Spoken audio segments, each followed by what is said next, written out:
ঠাকুর জানিতেন তাহার মানসপুত্র সাক্ষাৎ ব্রজের রাখাল। তিনি গোপাল গোপাল বলিয়া স্বহস্তে তাহাকে খাওয়াইতেন আর কতভাবেই না আদর করিতেন।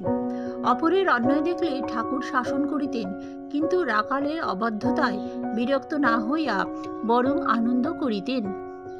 একদিন আহারের পর ঠাকুর বলিলেন, ওরে রাখাল, পান সাজ না, পান নেই যে। মানসপুত্র উত্তর দিলেন, পান সাজতে আমি জানিনি। সে কি রে, পান সাজবি তার আবার জানাজানির কি আছে? যা পান সেজে আন। পারব না মশাই। জবাব শুনিয়া ঠাকুর হাসিয়া আকুল। এইরূপ সপ্রতিভ ব্যবহারে ঠাকুর বুঝিয়াছিলেন রাখাল সত্য সত্যই তাহাকে একান্ত আপনার বলিয়া গ্রহণ করিয়াছে। তাহার আচরণে কোনো কৃত্রিমতা নাই, আছে শুধু স্নেহ সম্পদ আবদার।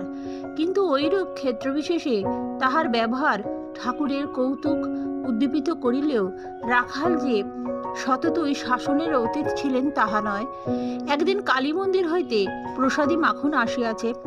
রাখাল ক্ষুধিত হইলে তাই অনুমতি অপেক্ষা না করিয়াই মাখনের ডেলাটি মুখে তুলিয়া নিলেন। ঠাকুর অমনি বিরক্ত হইয়া বলিলেন, তুই তো ভারী লোভী।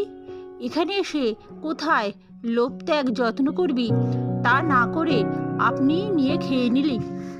লজ্জায় রাখালের মুখ আরক্তিম হইল। অপর একদিন একটি পয়সা দেখিয়া রাখাল কুড়িয়া লইলেন, ইচ্ছা কোনো ভিক্ষুক বা অন্ধকে দিয়ে দেবেন।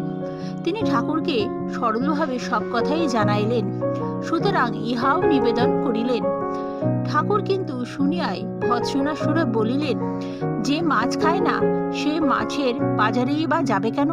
তোর যখন নিজের দরকার নেই, তখন তুই বা ওই পয়সা ছুতে যাবি কেন? ঠাকুর নিজেকে বিশেষস্থলে শাসন বা সাবধান করিয়া দিলেও অপরের রাখালের কোনো রূঢ় কথা বলিবে ইহা একান্তই অসহনীয় ছিল। মানসপুত্রকে অন্য কেহ শাসন করিলে স্নেহ বিগলিত কণ্ঠে বলিতেন, রাখালের কোনো দোষ নেই, ওর গলা টিপলে দুধ বেরোয়। আবার কেহ কোনো কাজে আদেশ দিলে বলিতেন, আহা, ওই দুধের ছেলে, ওকে তোরা কোনো কাজ করতে বলিস নে, ওর স্বভাব বড় কোমল। শ্রীরামকৃষ্ণ ভক্তমালিকা জয়তু শ্রীরামকৃষ্ণ।